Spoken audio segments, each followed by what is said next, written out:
معاشرے میں بیداری آتی ہے اور اسی علم کے ذریعے سے انسان کے دل میں تقوی پیدا ہوتا ہے۔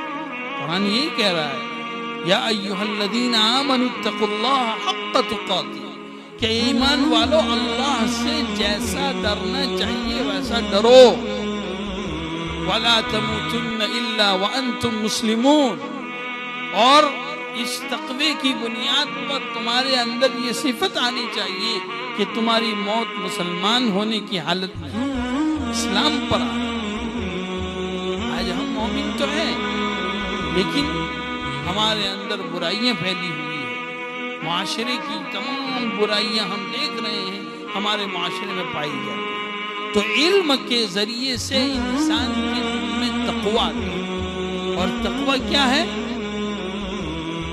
اللہ کے رسول صلی اللہ علیہ وسلم کی حدیث ہے کہ رأس التقوی مخافت اللہ، تقوی کی اصل جڑ کیا ہے؟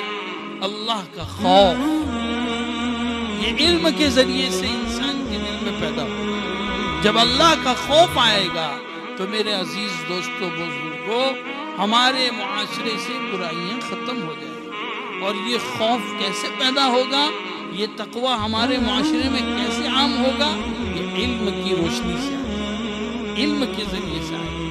اسی لیے قرآن مجید میں بھی اللہ تعالیٰ فرماتے ہیں انما یخشی اللہ من عبادہ العلماء، کہ اللہ سے اگر کوئی ڈرتا ہے تو وہ علماء جن کے پاس علم ہے، جو علم رکھتے ہیں قرآن کا، حدیث کا۔ اس لیے میرے عزیز دوستو آج کا آپ کا یہ اجلاس مکتب کے عنوان پر بھی ہوا ہے۔ آپ کی بستی میں یہ علماء کرام مکتب کے تعلق سے آپ کی نسل کو پروان چڑھا رہے ہیں، ان پر محنت کر رہے ہیں، ان کو قرآن سکھا رہے ہیں، ان کو حدیث سکھا رہے ہیں، ان کو صحیح عقائد کی تعلیم دے رہے ہیں، ان کو اخلاق سکھا رہے ہیں، ان کو عبادت سکھا رہے ہیں، میرے دوستو معاملات سکھا رہے ہیں، اخلاق سکھا رہے ہیں۔ یہ مکاتب کی تعلیم آج ہم اس کو اہمیت نہیں دیتے، ہم اس کی طرف دھیان نہیں دیتے۔ ہاں انگلش کی تعلیم اور دنیا کی جو تعلیم ہے اس پر تو ہمارا بڑا دھیان ہے، توجہ ہے، اس پر ہم بہت زیادہ اہتمام کرتے ہیں۔ میرے بھائی کو معاف کیجیے، ہم یہ نہیں کہتے کہ آپ مت پڑھاؤ، دنیا کی تعلیم سے اپنی اولاد کو کورا رکھو، نہیں، لیکن سب سے پہلے ہماری معاشرے میں ہماری اولاد کو اگر تعلیم دینی ہے تو قرآن اور حدیث کی اور صحیح عقائد کی، اور یہ آپ کو مدارس میں ملے گی، یہ آپ کو مکاتب میں ملے گی۔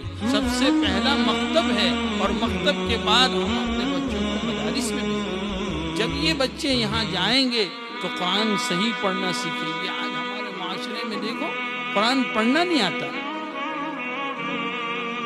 حالانکہ اتنا قرآن تو ہر مسلمان کو پڑھنا، صحیح طور پر پڑھنا ضروری ہے جتنا اس کو نماز میں پڑھنے کی ضرورت پڑتی ہے۔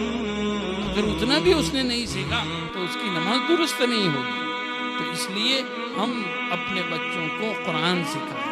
نبی اکرم صلی اللہ تعالی علیہ وسلم ارشاد فرماتے ہیں کہ ہر والد کی تمنا ہوتی ہے کہ وہ اپنی اولاد کو دنیا میں اچھے سے اچھا تحفہ دے۔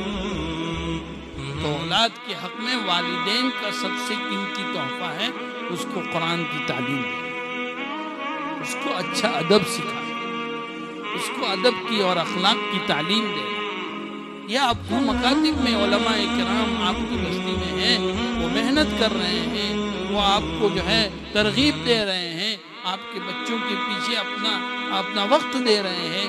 ہمیں چاہیے کہ اپنے مکتب میں بچوں کو پابندی کے ساتھ دیں، اور جو بچے ہمارے قابل ہیں ان کو ترغیب دے کر ان کو مدارس میں بھیجیں انشاءاللہ۔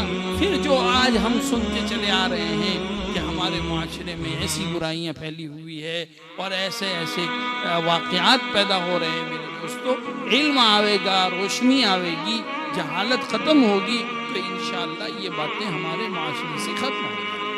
اللہ تعالی ہمیں توفیق عطا فرمائے۔ زیادہ وقت نہیں ہے اس لیے میں یہیں اپنی بات کو ختم کرتا ہوں۔ وآخر دعوانا ان الحمد للہ رب العالمین۔